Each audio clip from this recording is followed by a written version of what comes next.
유럽 5대 리그에서 페널티 박스 박 득점이 가장 많은 팀이 파리 생제르맹인 것으로 드러나며 화제입니다. 축구 통계 매체 후스코어드닷컴은 SNS를 통해 이강인과 킬리안 음바페의 사진을 올리며 유럽 5대 리그에서 박스 밖에서 득점이 가장 많은 팀이 PSG라고 알렸습니다. 이는 오직 리그에서만의 기록입니다. PSG는 박스 밖에서만 총 14골을 기록했습니다. 지난 18일 몽펠리에전까지 합쳐 PSG가 넣은 62골 중 22.6%를 차지합니다. 2위는 기록한 프리미어리그 맨체스터 시티 10골보다도 4골이 많습니다. 3위는 9골을 기록한 분데스리가 강호 라이프치히입니다. PSG가 중거리 슈팅 능력이나 프리킥에 가장 능통한 팀이라는 뜻인데요. 강한 슈팅과 함께 골문 안으로 넣는 정확도까지 겸비해야 박스 밖 득점을 기록할 수 있습니다. PSG가 박스 밖에서 가장 많은 득점을 기록하는데 1등 공신은 주포 음바페입니다. 14차례 박스 밖 득점 중 5골을 기록하고 있습니다. 박스 밖 득점의 3분의 1 이상이 음바페 몫이었습니다. 음바페는 강한 발목 힘을 보유하고 있어 그의 슈팅은 그물을 찢을 듯한 느낌을 줄 정도입니다. 실제 그의 득점으로 골망이 찢어지는 일도 한 번 있었습니다. 음바페는 PSG의 해결사인데요. 2017년 PSG로 이적한 뒤로 그는 297경기에 나서 247골을 기록했습니다. 올 시즌은 더 경이롭습니다. 리그 24경기에서 24골을 넣으며 한 경기당 한 골을 넣는 페이스입니다. 리그 득점 선두이며 2위와는 9골 차로 이변이 없는 한 리그 득점왕을 확정지었습니다. 다음으로 PSG의 박스 밖 득점이 많은 선수는 비티냐입니다. 비티냐는 중앙 미드필더로 중거리 슈팅 능력이 탁월한데요. 올 시즌 박스 밖에서만 4골을 기록하고 있습니다. 그는 올 시즌 6골을 넣었습니다. 박스 안 득점이 박스 밖 득점보다 더 많습니다. 음바페와 비티냐를 제외하면 5명이 한 골을 기록하고 있습니다. 이강인도 PSG에 온 뒤 박스 밖 득점에 한 골을 얹었습니다. 이강인 외에 수비수인 리카 에르난데스, 하키미, 에메리, 아센시오가 한 골씩을 넣었습니다. 사실 후스코어드닷컴은 이번 기록을 소개하면서 음바페와 비티냐를 부각하는 게 맞습니다. 그런데 음바페와 함께 이강인을 등장시켰습니다.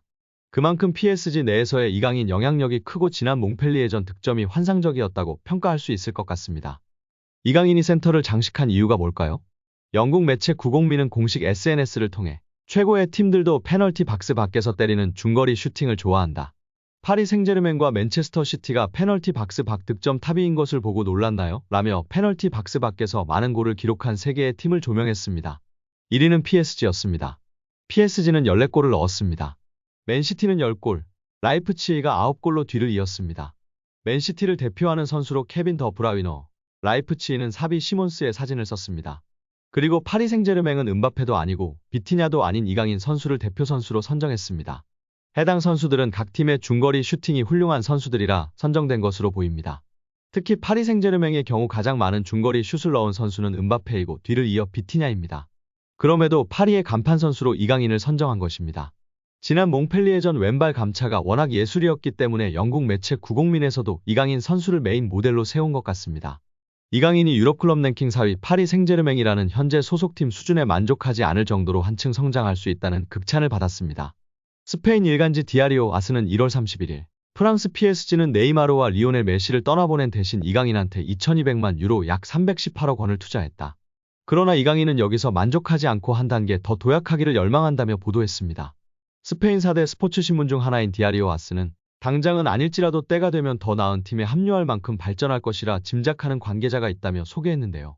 현재 유럽축구연맹 클럽 랭킹 1에서 3위는 맨체스터 시티, 바이에른 뮌헨, 레알 마드리드입니다. 디아리오 아스는 이강인이 PSG를 전성기 마지막 팀으로 여기고 계속 남을 가능성에 베팅하는 것은 도박이다. 킬리안 음바페가 2024년 여름 이적 시장을 통해 떠난다면 또 다른 거대한 축구 선수가 필요한 이유라고 분석했습니다. 이강인은 2011년 발렌시아 유소년팀 입단을 시작으로 2021에서 2023년 마요르카까지 10에서 22살을 유럽축구연맹 리그랭킹 1에서 2위 스페인에서 보냈습니다. 지난 시즌 마요르카에서는 유럽 5대 리그를 통틀어 4번째로 많은 드리블 성공을 기록했습니다. 이강인은 지난 시즌 스페인 1부 리그에서 돌파 성공 횟수 2위, 드리블 유효 비율 5위였으며 현재 프랑스 리그에서는 경기당 승점 획득 2위, 90분당 도움 기대값 7위인 상황입니다. 여기에 사비 시몬스의 시장 가치가 날로 치솟고 있는데요. 앞으로 이강인 선수의 직접적인 경쟁자이기 때문에 현지 및 국내에서도 관심이 높은 상황입니다. 축구 통계 매체 트랜스퍼마크트는 독일 분데스리가 소속 선수들의 몸값을 업데이트했습니다. 리그 내 가장 몸값이 높은 선수는 바이에른 뮌헨의 해리케인, 자말 무시알라였습니다. 이들의 시장 가치는 1억 1천만 유로 약 1609억 원이었습니다. 그리고 레버쿠젠의 비르츠도 몸값이 올라 두 선수와 동률이 됐습니다. 이들의 뒤를 이어 4위를 기록한 선수는 바로 시몬스였습니다. 사비 시몬스의 새로운 몸값은 8천만 유로, 약 1170억 원으로 무려 1200억 원 정도로 치솟았습니다. 지난해 여름부터 7천만 유로였던 시몬스의 가치는 1000만 유로 약 146억 원이 상승했습니다. 프로 데뷔 후 꾸준하게 오르고 있는 상황입니다. 시몬스는 2003년생의 네덜란드 유망주인데요. 이선전 지역을 소화할 수 있는 그는 드리블, 패스 모두 준수한 능력을 갖추고 있다는 평가입니다. 이미 네덜란드 축구대표팀에 발탁되는 등 현재와 미래를 모두 책임질 수 있는 자원으로 기대를 받고 있습니다. 바르셀로나 유소년 아카데미 소속이기도 했던 시몬스는 파리 생제르맹에 합류했습니다. 지난 2021년 PSG에서 1군 무대 데뷔전을 치르는데 성공했지만 주전의 벽은 높았습니다. 2021년도 시즌 프랑스 리그앙 6경기에 출전했지만 선발은 한 번뿐이었습니다. 결국 시몬스는 PSG와의 동행을 마쳤습니다. 그리고 자유계약으로 PSV 아인트호벤 유니폼을 입었습니다. 그는 입단과 동시에 엄청난 존재감을 발휘했는데요. 34경기를 뛰며 주전으로 활약했고 19골 8도움을 터뜨렸습니다. 이에 PSG가 다시 시몬스를 영입했습니다. 시몬스는 2027년 여름까지 계약을 맺었습니다. 하지만 곧바로 1군 명단에 포함되지는 않았습니다. 대신 라이프치히로 임대를 떠났습니다. 그리고 이 선택은 완벽하게 적중했습니다. 현재 시몬스는 라이프치히 핵심 멤버로 자리매김한 상태인데요. 독일 분데스리가 25경기에서 7골 9도움을 올리고 있습니다.